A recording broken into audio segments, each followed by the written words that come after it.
সম্মানীয় দর্শক বন্ধুগণ, দেশ জুড়ে আধার কার্ড নিয়ে নতুন সিদ্ধান্তের কথা জানালো কেন্দ্র সরকার। ইউআইডিএআই এর তরফ থেকে টুইট করে জানিয়ে দেওয়া হলো সে কথা। এর ফলে লক্ষ লক্ষ দেশবাসী উপকৃত হবেন। কি সেই আপডেট সম্পূর্ণ জানার জন্য ভিডিওটি স্কিপ না করে দেখুন এবং চ্যানেলে নতুন হয়ে থাকলে ছোট্ট চ্যানেলটি সাবস্ক্রাইব করে নোটিফিকেশন অল করে রাখতে ভুলবেন না। দেখুন এই নিয়ে প্রতিবেদনে কি বলা হয়েছে। আধার কার্ড নিয়ে কেন্দ্রের বড় ঘোষণা, বেঁধে দেওয়া হলো সময়। আধার কার্ড নিয়ে বড় আপডেট, বড় ঘোষণা করল সরকার। বর্তমানে যে কোনো অফিসিয়াল কাজেই প্রয়োজন পড়ে আধার কার্ডের, তাই আধার কার্ড আপডেট থাকা অত্যন্ত জরুরি। এবার আধার কার্ডের আপডেট নিয়েই বড় ঘোষণা করা হলো ইউআইডিএআই এর তরফে। আধার নিয়ামক সংস্থা ইউআইডিএআই এর তরফে আধার কার্ড আপডেটের কথা বলা হয়েছে।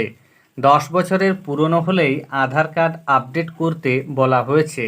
এর পাশাপাশি আধার কার্ডে কোনো তথ্যে ভুল থাকলে তাও বিনামূল্যে আপডেট করার সুযোগ দেওয়া হয়েছে। আজ 14 সেপ্টেম্বর অনলাইনে আধার কার্ড আপডেটের শেষ তারিখ ছিল। জানানো হয়েছিল এরপর আধার কার্ড আপডেট করতে গেলে টাকা লাগবে। দেখুন, আধারের তরফ থেকে অর্থাৎ ইউআইডিএআই এর তরফ থেকে একটি টুইট করা হয়েছে। এই টুইটে লেখা হয়েছে, UIDAI extends free online document upload facility till 14th December 2024 to benefit millions of Aadhaar number holders. This free service is available only on My Aadhaar portal. UIDAI has been encouraging people to keep documents updated in there. অর্থাৎ আগে 14 তারিখ পর্যন্ত, 14 September পর্যন্ত বিনামূল্যে আধার update করার যে সময়সীমা ছিল সেই সময়সীমা বাড়িয়ে 14 ডিসেম্বর করা হয়েছে। এবং এখানে জানানো হচ্ছে আপনারা মাই আধার পোর্টালে গিয়ে বিনামূল্যে আপনাদের আধার কার্ডটি আপডেট করতে পারবেন 14 ডিসেম্বর পর্যন্ত। এবার দেখুন আরও কি বলা হচ্ছে।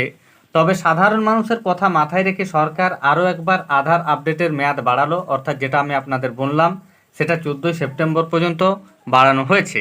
এবার দেখুন বলা হচ্ছে 14 ডিসেম্বরের মধ্যে আধার কার্ড আপডেট না করালে কি হবে। যাদের আধার কার্ড 10 বছর আগে তৈরি হয়েছিল তাদের আধার কার্ড আপডেট করতে বলা হয়েছে। এর জন্য পরিচয়পত্র অর্থাৎ ভোটার কার্ড ও ঠিকানার নথি জমা দিতে হবে। যদি কারো আধারের তথ্য আপডেট করাতে হয়, যেমন নাম, ঠিকানা, তবে অনলাইনে বিনামূল্যে তা আপডেট করা যাবে 14 ডিসেম্বরের মধ্যে। এরপর আপডেট করতে হলে 50 টাকা ফি লাগবে। তাহলে বুঝতে পারছেন সরকারের তরফ থেকে আধার কার্ড আপডেটের সময়সীমা বাড়ানো হলো এবং এখনও পর্যন্ত যারা আপডেট করাননি তারা আপডেট করিয়ে নেন। আপনি যদি 10 বছর ধরে আপডেট না করে থাকেন তবে আপনাকে আপডেট করাতে হবে এবং ইতিমধ্যে যারা আপডেট করেছেন তাদেরকে নতুন করে আপডেট করার কোনো প্রয়োজন নেই। ধন্যবাদ।